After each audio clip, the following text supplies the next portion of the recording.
Hey, Den of Geek fans, Aaron Sagers here, San Diego Comic-Con, and I am joined by, I think perhaps, the busiest nerd in pop culture. Just in the last couple of days, let's break it down one by one. First off, The Expanse. Yes, very lucky series of events. We were able to convince Alcon to trust us with making the action figures for The Expanse.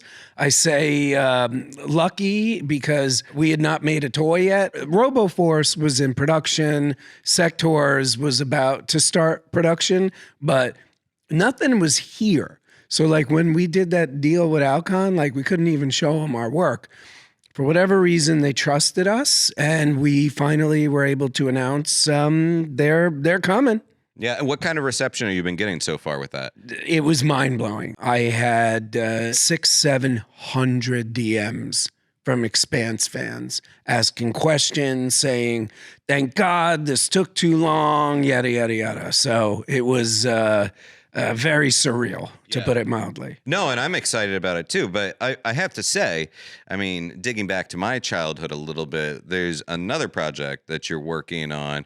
It involves working with a mouse, or mini mice, not the mouse, but well, just to a certain degree, three. The rest of the mice had a real bad day on Mars. Yeah. So biker mice from Mars. Yes. What's happening? You're working with some interesting people on this. Yeah, so we announced yesterday that we partnered with Ryan Reynolds and his company Maximum Effort, and it will be airing on Fubo.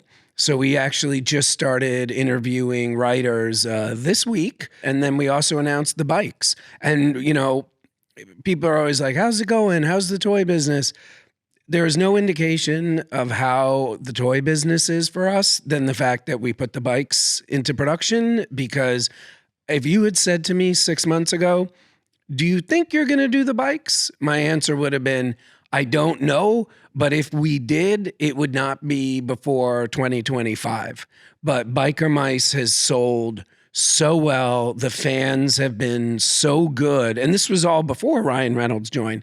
Since he joined, obviously, it has a lot more exposure now.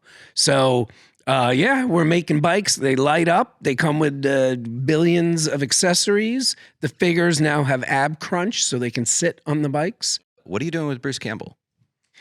Unfortunately, I cannot say what we're doing with him, unfortunately, but I can assure you it's pretty cool. It's a very cool show we're doing. I hate that I can't say more about it, but he's the host of the show. That's all I can say. Sectors, something that I loved, a toy line that I loved as a kid, but then thought, nobody else is thinking about this. This is just lost to time. And then you announce it. I'm like, holy crap, other people remember Sectors.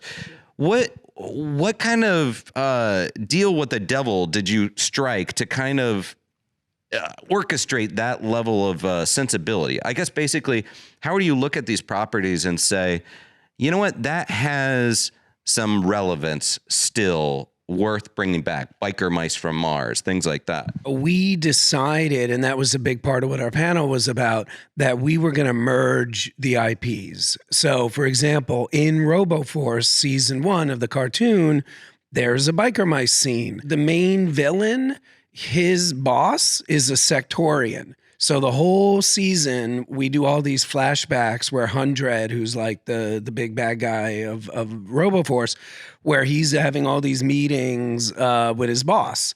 And it's a Sectorian, and she's not very nice to him. So we're combining all of them to build this world.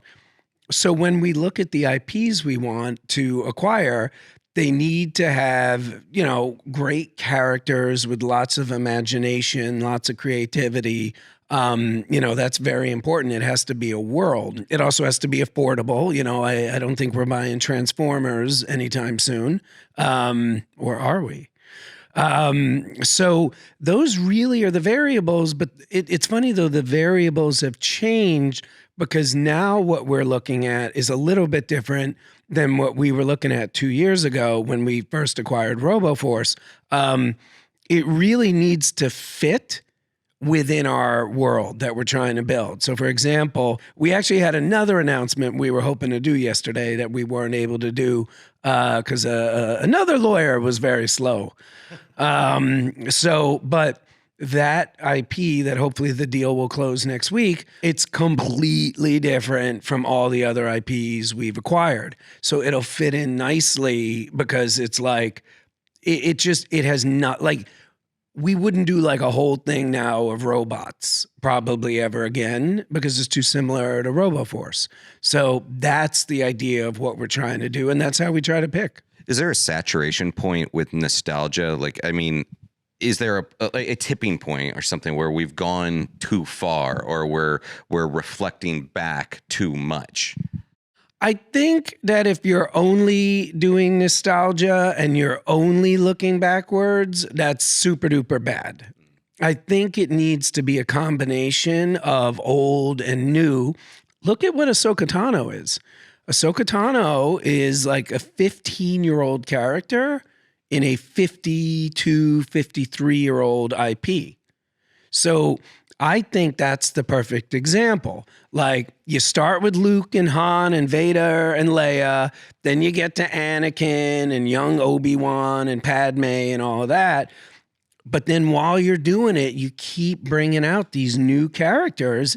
And listen, I'm not going to say Lucasfilm is throwing stuff against a wall and seeing what sticks. They absolutely are not doing that. But if there was a nicer way to say that, like, because nobody knows. Like, they didn't know if Ahsoka would work. And as I'm sure you know, Ahsoka took like 10 years to work. Not for me, by the way.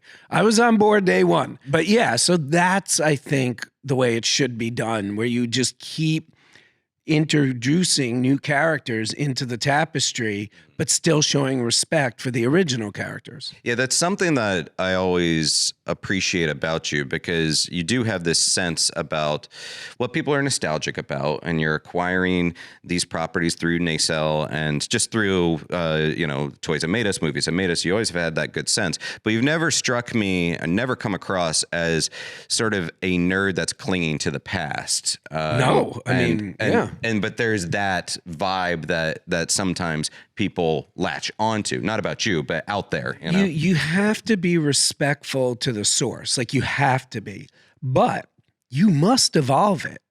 That's what the audience wants. If at the end of the day, from a poem to a song to a movie, anything, they want to be surprised. It really comes down to surprise. It's a thing where I knew the original toys to a certain degree didn't work because they didn't have legs, but they had suction cups, which were cool. To the best of my knowledge, no other toy has ever done that.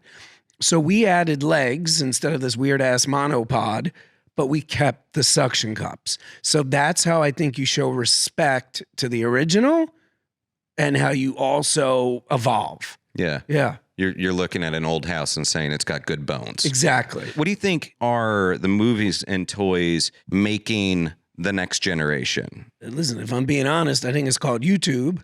My kids, I mean, they're not playing the way we did. I mean, it's wild. My son, who's 8, just got into, I would argue, for lack of a better description, his first physical toy. For like the last 7 years, all he did was YouTube. And then my daughter, by the way, who's 9, it's interesting. She was the same. Turned on Wednesday. Never turned it off. She must have watched every episode minimum 15 to 20 times. Guess who's collecting Wednesday stuff now? So for the first time at 9 years old, I see my daughter. She never got into Barbie or He-Man or G.I. Joe or anything. It was all YouTube stuff. And now she's collecting Wednesday. It's the first time I've ever seen her act the way I did with Star Wars. Wow. So she's obsessed with it. But seeing what it's doing for my daughter, it's relief.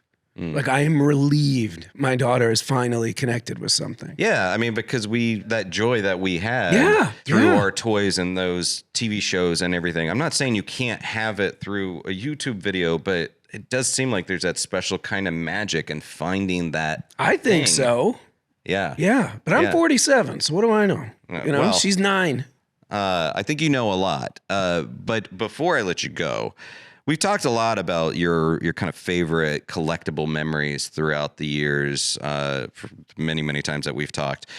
So I was curious, has there been sort of a recent collectible that has really just captured your attention? And maybe it's something from your childhood that you had forgotten about and popped back up in your brain. You're like, ooh, I want to go find that thing. Or maybe it's like a newish pursuit of yours. Anything like that? Yeah, unfortunately, I always have a newish pursuit. So my newer pursuits, I have become obsessed. I don't know if you've ever been to Japan, but I have, yeah. Okay, so you know how Japan has those, like, for lack of a better expression, gumball machines everywhere that have Yes. toys in them? Yeah, like everything in them, yes. So that, how long do you think that phenomenon's been going on? Longer Pop than I would quiz, expect. pop quiz. I would put it at 50 years. Yeah, it's around 80 years old. Jeez. Yes. So I've started collecting like the stuff that was in those things like 70 to 80 years ago, like the old stuff. And back then, it never ever was connected to IP. It was literally inventors would have an idea, try and sell it to Takara or Hasbro or whoever. If it didn't sell, they would then go to these cheap companies that did those gumball things and be like, here's my idea. And so it's this like really, it's like part dragon, part like chicken. That's a real thing. Like I have that. You have that one? Yes. Like it's weird. It's like transforming plates and spoons and forks, like weird stuff. And I just found out about it like a year ago. Do you know when sort of the shift happened where they started leaning more into the IP and away from sort of these original designs? The answer to almost every question we'll ever talk about, Star Wars. Yeah, Star Wars was the big shift where it went from being random stuff to IP-based stuff, and it sold so well that after that, it really stuck with the IP stuff. Yeah. This is like really freaking cool. Yeah. All right. So how are you finding these toys? Like, where are you going to acquire these? The good news and the bad news is when people realize that I'm like into something. Yeah, then it becomes a problem. DMs, the DMs and the texts rein in. Yeah. So I don't have to look too hard. Brian, thanks so much for your time, man. As Always a pleasure. always, so much fun.